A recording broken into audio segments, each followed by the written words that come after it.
નમસ્કાર વિદ્યાર્થી મિત્રો, ધ સ્માર્ટ લર્નર ચેનલમાં આપનું સ્વાગત છે। આજે આપણે જોવાના છીએ ધોરણ 11 વિજ્ઞાન પ્રવાહ ભૌતિક વિજ્ઞાન વિષયનો પ્રથમ પરીક્ષાનું પરિરૂપ। તો તે ગુજરાત માધ્યમિક અને ઉચ્ચતર માધ્યમિક શિક્ષણ બોર્ડ ગાંધીનગર દ્વારા મોકલાયેલું છે। આ પેપર તમારે 50 માર્કનું હશે। અને વિદ્યાર્થી મિત્રો, તમે આ ચેનલમાં નવા હો તો અત્યારે ચેનલને સબસ્ક્રાઈબ કરો અને અમારા વોટ્સએપ ગ્રુપમાં જોડાવા વિનંતી। તો આગળ આપણે હવે જોઈએ પ્રશ્નના પ્રકાર પ્રમાણે ગુણભાર બ્લુપ્રિન્ટ આગળ જોઈએ તો હેતુલક્ષી પ્રશ્નો તમારે 15 ગુણના પૂછાવાના છે અને જનરલ વિકલ્પ એમાં કોઈ આપવામાં આવશે નહીં।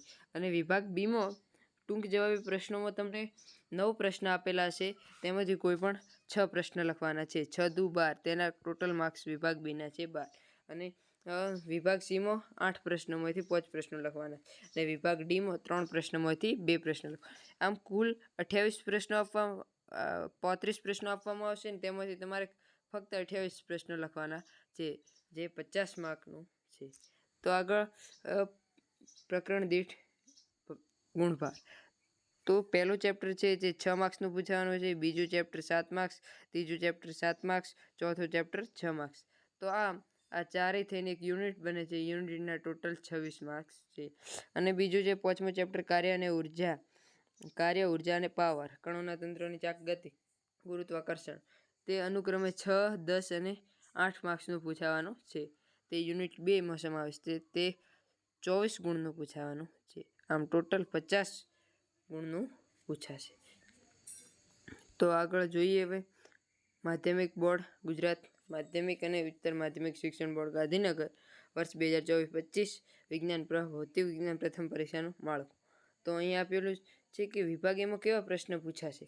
તો પહેલો વિભાગ એમાં 15 હેતુલક્ષીનો સમાવેશ છે, દરેકના 1 ગુણ, તે આપ સૌ જાણો છો। આ વિભાગમાં પહેલાં તો કે 10 MCQ પૂછાશે, બહુવિકલ્પ પ્રકારના રહેશે, એટલે કે MCQ 10 MCQ પૂછાશે। અને અન્ય પ્રશ્નો અન્ય 5 ગુણમાં ખાલી જગ્યા પૂછાય, કાં તો જોડકા, ખરા ખોટા, તફાવત, વ્યાખ્યા, નિયમ, કથન, પારિમાણિક સૂત્ર, વિધાન, કારણ વગેરેના પ્રશ્નો પૂછાઈ શકે, જે વિભાગ એના 15 માર્ક્સ છે। અને વિભાગ બી, તો વિભાગ બીમાં 16 થી 24 નંબરના પ્રશ્નો વિભાગ બીમાં હોય।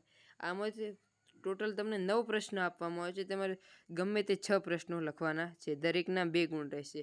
તો 6 દુ 12, વિભાગ બીના ટોટલ માર્ક્સ છે 12। આગળ વિભાગ સી જોઈએ આપણે। તો વિભાગ સી, આ વિભાગમાં કુલ 8 પ્રશ્નો પૂછવામાં આવશે, તેમાંથી તમારે કોઈ પણ 5 પ્રશ્નો લખવાના છે। તો તે 5 તરી 15 માર્ક્સનો વિભાગ સી છે। અને અહીં વાર્ષિક પરીક્ષાના નમૂના પ્રશ્નપત્રમાં પૂછેલ તે આધારિત પ્રશ્નપત્ર નંબર 35ને આધારિત પૂછવો, તે અહીં નિયમ આપેલો છે, તેના આધારે પૂછવાનું। અને વિભાગ ડીમાં 33 થી 35 ક્રમાંકના પ્રશ્નો વિભાગ ડીમાં છે, અને તેમાં 3 પ્રશ્નોમાંથી કોઈ પણ 2 પ્રશ્ન સવિસ્તર લખવાના છે, તેના ગુણ દરેકના 4 રહેશે, અને તેમાં 4 દુ 8, આમ વિભાગ ડી 8 ગુણ। અને આમ આપણે આજે જોયો બ્લુપ્રિન્ટ।